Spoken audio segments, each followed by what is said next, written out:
আসসালামু আলাইকুম আৰু নমস্কাৰ সকলোকে।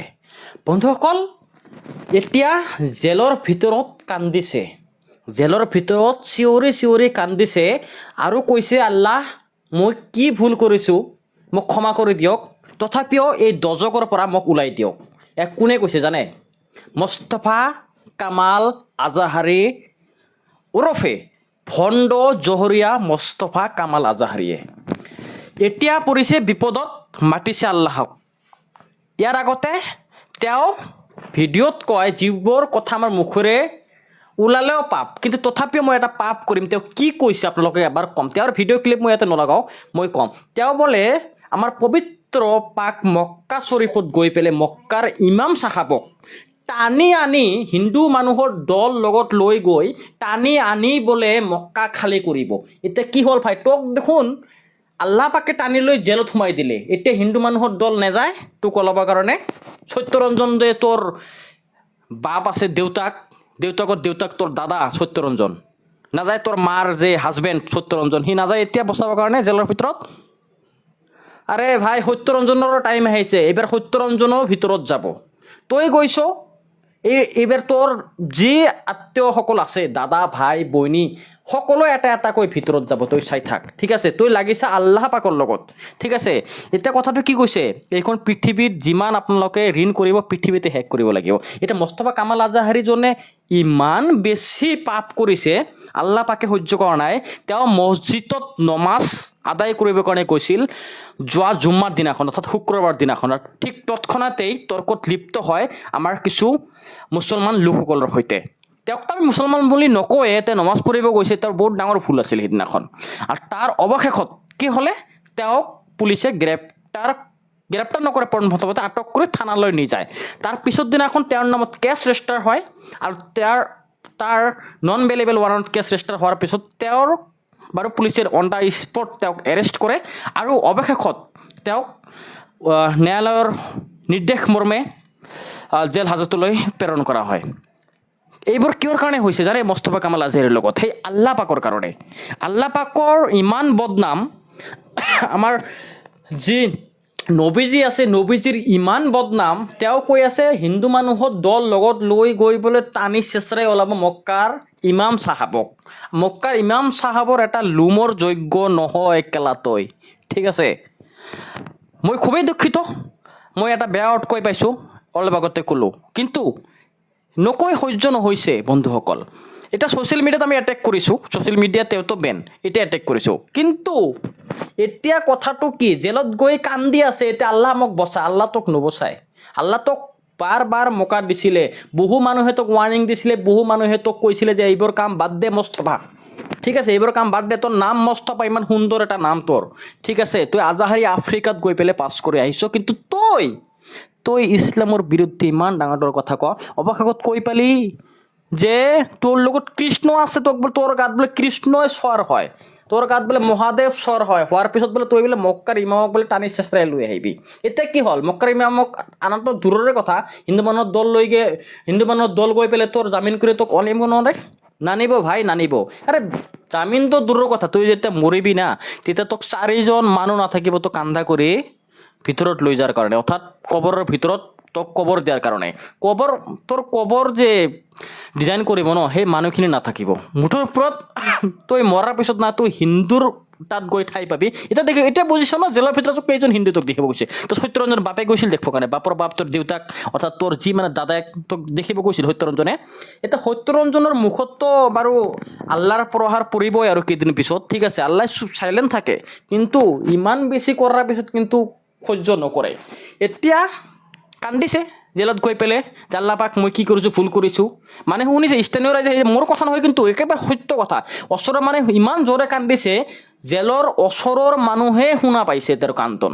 ঠিক আছে, তেওঁ প্ৰথমতে যেতিয়া লকআপত গ'ল তেতিয়া উচিত যে মই চোৰ গুণ্ডাৰ লগত নাথাকোঁ। আৰু তইতো চোৰ গুণ্ডাটো চুৰ কৰিছে তেওঁৰ পেটটো পলাৰ কাৰণে।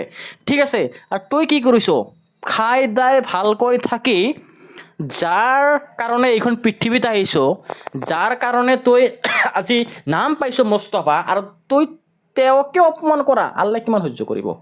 এতিয়া সেইকাৰণে তই ভিতৰত এতিয়া কি লাগিছে এতিয়া শুনা পাইছোঁ তোক বোলে ভিতৰত এটা মানুহো দাম নিদিয়ে 2-3জনে বোলে তোক চোৰো মাৰিছে ঠিক আছে চোৰ জেলৰ ভিতৰত কি হয় ন এইবোৰ কথা যিয়ে জেলত থাকি সিয়ে গম পায় ঠিক আছে এতিয়া বস্তু মোৰ ফিউচাৰ চাব মোৰ নামত বহু কেছ আছে ঠিক আছে বহু কেছ আছিলে মোৰ নামত ঠিক আছে বহু কেছ মই লিপ্ত কৰিছোঁ ঠিক আছে বহু কেছৰ বিষয়ে গম পাওঁ ঠিক আছে এটা সময়ত মোৰ তিনিটা আৰ্মছ ৰখালৈ কেছ আছিল মোৰ ওপৰত গম পায় ঠিক আছে লাইচেন্সত 2টা আৰ্মছ ৰখা যায় মই 3টা আৰ্মছ ৰাখিছিলোঁ ঠিক আছে তাৰ কাৰণেও মোৰ নামত কেছ হৈছিলে মোৰ সিকিউৰিটি লৈ মোৰ নামত কেছ হৈছিলে বহু কেছ হৈছিলে চ' এইবিলাক দেখি আহিছোঁ বন্ধুসকল চ' এইবিলাক জেলত যোনে যায় সিয়ে গম পায় এতিয়া মুস্তাফা কামাল আজহাৰী তোৰ ভাগ্যত হয়তো এসন্ধ্যা খাব পাবি এসন্ধ্যা খাব নোৱাৰিবি কাৰণ কিয় জানা ইছলাম তই য'তে নাযাওঁ এইখন পৃথিৱীৰ ইছলামৰ মৰ্যাদা কিমান তই বহুত ভালকৈ জানো আৰু তই সেই ইছলামক অপমান কৰিছ তই জেলৰ ভিতৰত গৈ তোক কোনে ভালকৈ ৰাখিব ঠিক আছে কোনেও নাৰাখে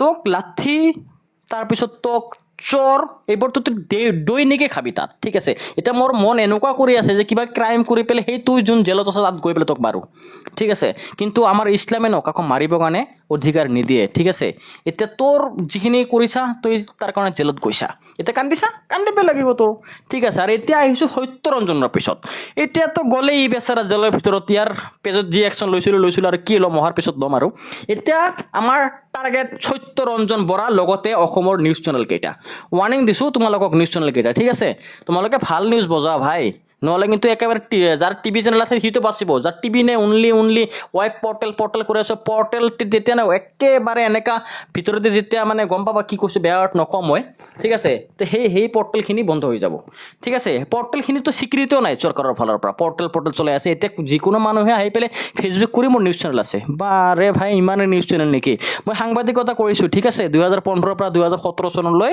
প্ৰাক নিউজত এটা নেশ্যনেল টিভি চেনেলত মই সাংবাদিকতা কৰিছোঁ ঠিক আছে মই গম পাওঁ কেনেকৈ সাংবাদিক গোৱালপাৰাৰ বহু সাংবাদিক আছে যেনেকুৱা জাহিদুল মিৰ্জুল এইবিলাকক মই বনাইছোঁ সাংবাদিক ঠিক আছে আৰু জাহিদুল মিৰ্জুল তোমালোকে চাই আছা তোমালোকে কথাটো মানিব লাগিব ঠিক আছে তোমালোকক মই বনাইছোঁ সাংবাদিক কি সাংবাদিকতা কি সেয়া মোক শিকাব নালাগে আপোনালোকে ভালকৈ নিউজ বজাওক সন্মানেৰে কৈছোঁ আপোনালোকে ভালকৈ নিউজ বজাওক আপোনালোকৰ লগত আছোঁ ঠিক আছে টেকনিকেলি কিবা ছাপৰ্ট লাগে 100% পাব আমাৰ ফালৰ পৰা যিটো আমাৰ IT চেল আছে ন তাতে 100ৰ বেছি মানুহে কাম কৰে আৰু সেই গোটেইখিনিতে ইছলামৰ বিৰুদ্ধে হোৱা যি এই সমস্যাবোৰ হৈ আছে যি ইছলামৰ বিৰুদ্ধে মন্তব্য দি আছে সেইবোৰৰ ওপৰত কাম কৰি আছে ইতিমধ্যে আমি প্ৰায় 80টাৰ ওপৰত ভিডিঅ' টেক ডাউন কৰিছোঁ ইতিমধ্যে আৰু কৰিম ঠিক আছে কেৱল অসমৰ নহয় অসমৰ বাহিৰৰ আমি কৰি আছোঁ মুঠৰ ওপৰত এতিয়া লাগিছোঁ যদি ভালকৈ এতিয়াতো এজন মেকুৰীটো ভিতৰত সোমালে আৰু এজন আছে এতিয়া সত্যৰঞ্জন যে সেই সত্যৰঞ্জনৰতো বাৰু সত্যতাৰ সীমাই নাই ইমান সত্যতা তেওঁৰ ভিতৰত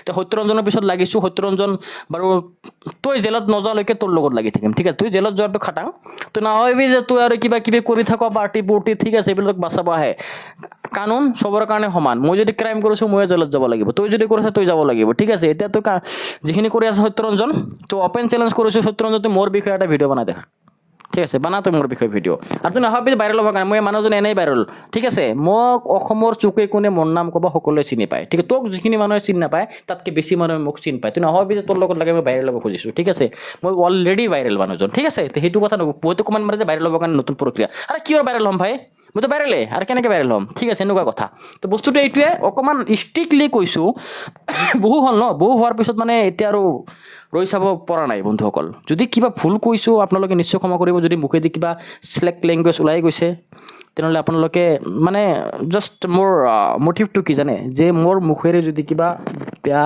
কথা ওলাই গৈছে মানে মিষ্টেকলি ওলাই গৈছে unnecessary কিছুমান ৱৰ্ড ওলাই যাব পাৰে maybe so' I hope you don't mind for that and forgive me for that because মই এনেকুৱা ধৰণৰ কথা ক'ব বিচৰা নাছিলোঁ চ' বাৰু মজবুৰিত ক'ব লগা হয় আপোনালোকে জানে বহু অপমান শুনিছোঁ এই ফাল্টুকেইটাৰ আৰু শুনিব নোৱাৰোঁ এতিয়া সত্যৰঞ্জন আমাৰ টাৰ্গেটত আছে তো এতিয়া সত্যৰঞ্জনৰ পিছত আমি লাগিছোঁ এজনটো জেলতে সোমাই গ'ল তেতিয়া সত্যৰঞ্জন আছে এতিয়া আপোনালোকে ছাপৰ্ট কৰিব নে নাই চিধা কথাত কমেণ্ট কৰক যদি ছাপৰ্ট কৰে সত্যৰঞ্জনৰ পিছত আমি লাগি আছোঁ আপোনালোকৰ ছাপৰ্ট আমাক লাগে আপোনালোকে ছাপৰ্ট এনেকৈ কৰক হয় দাদা আপোনাৰ লগত আছোঁ বাছ এইখিনি কৰিলে আমি শান্তি পাম আৰু একো নালাগে আপোনাৰ টেকনিকেলি একো কৰিব নালাগে আমি কৰিম টেকনিকেলি ফিজিকেলি কেনেকৈ কৰিবলৈ আমি কৰিম যে আপোনালোকে কওক দাদা আপোনাৰ লগত আছোঁ বাছ ভাইটি তোমাৰ লগত আছোঁ ঠিক আছে মুস্তাফিজো তোমাৰ লগত আছোঁ যেনেকৈ কয় জাষ্ট মোৰ লগত থাকক যদি পাৰে চাওক এতিয়া অসম কঁপিব, ঠিক আছে, ইছলামৰ তাণ্ডৱ যেতিয়া আহিব ন তেতিয়া কঁপিব। আমি কোনো হিন্দুক এটেক নকৰোঁ, কিন্তু ইছলাম বিৰোধী হিন্দুসকলক আমি নেৰোঁ কেতিয়াও।